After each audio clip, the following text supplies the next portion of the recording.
I saw a new heaven and a new earth, John says. I saw the holy city, the new Jerusalem, coming down out of heaven from God. I heard the one who was seated on the throne say, I am making all things new. I listen to the news, as I'm sure all of you do, every day. I listen to the new events happening and to the ongoing concerns day by day. And as I listen, I hear of many sorrows.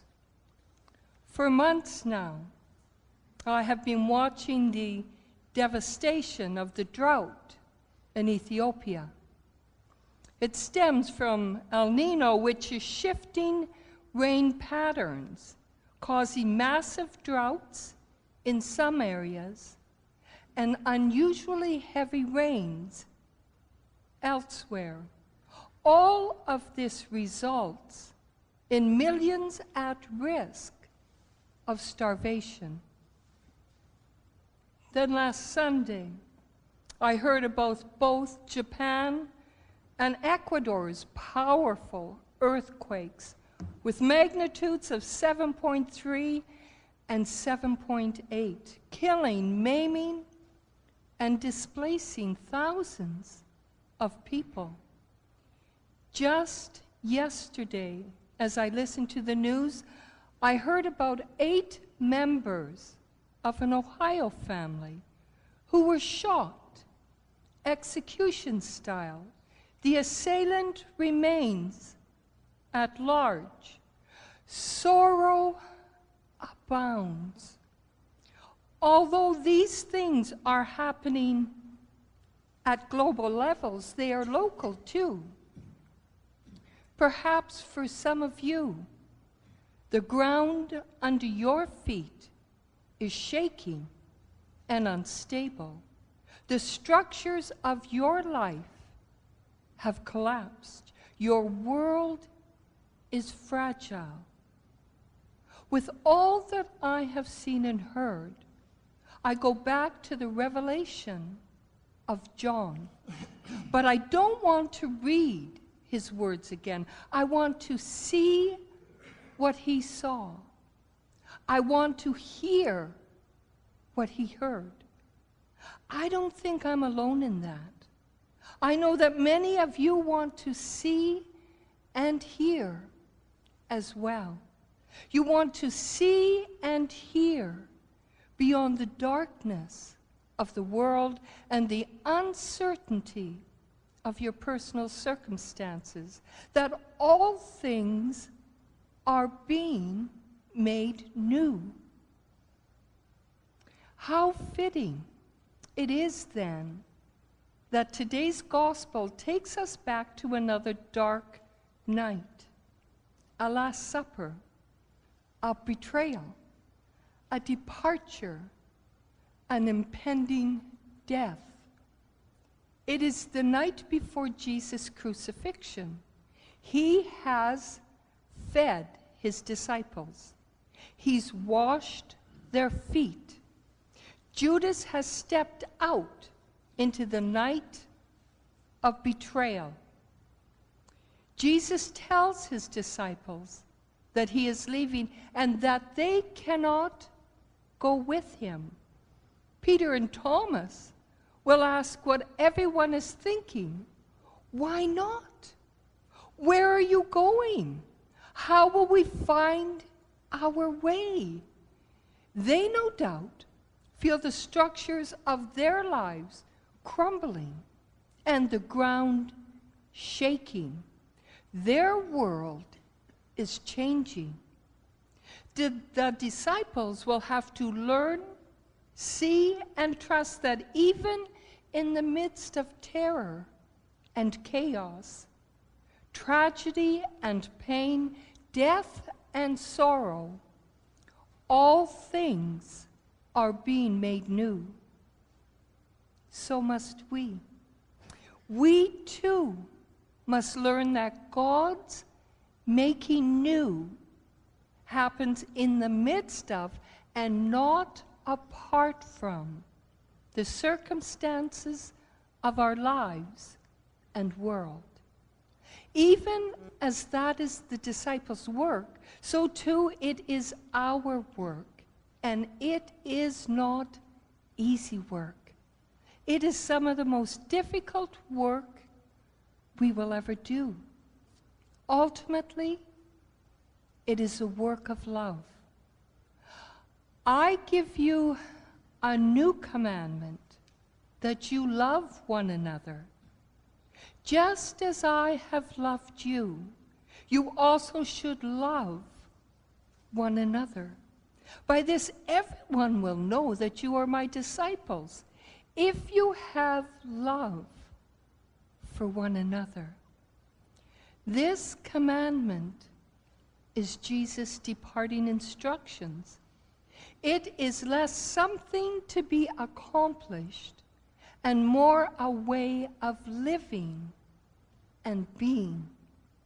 It will ensure Jesus' presence among the disciples and continue his work of making all things new. Love one another.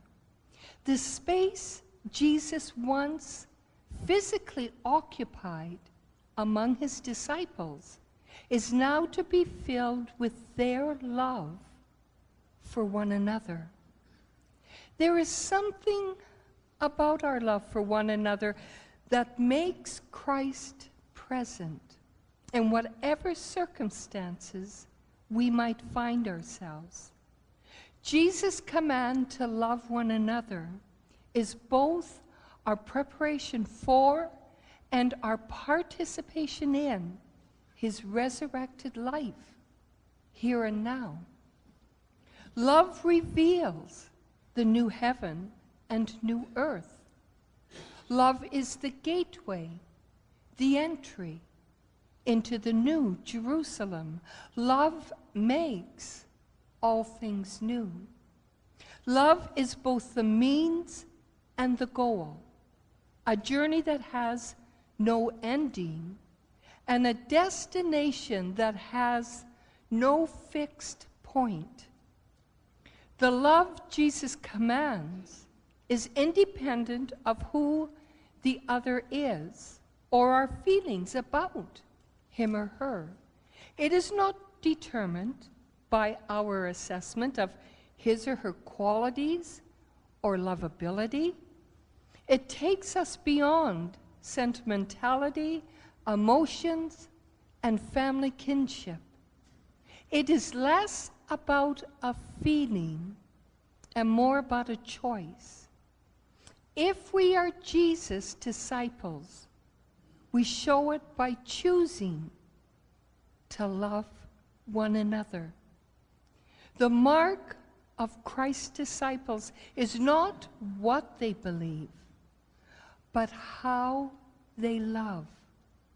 Love is the commitment, attachment, and loyalty to another that is embodied and enacted in concrete ways. We do not believe or reason our way into loving one another. We act our way into loving another. That's what Jesus did.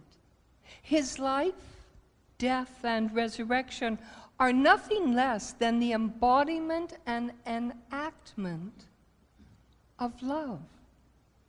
You and I, his disciples, continue that through our love for one another.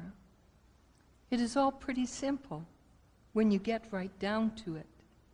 It's about people, life, and circumstances.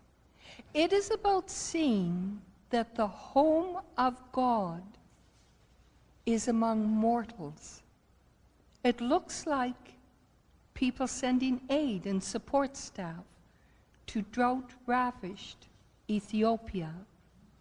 It looks like people running towards the wounded in an earthquake to help, with eyes looking for movement in the rubble, ears listening for a whimper, and bare hands digging for life. It's a bedside vigil when all you can do is hold a hand. It's standing next to another and listening to his or her diagnosis.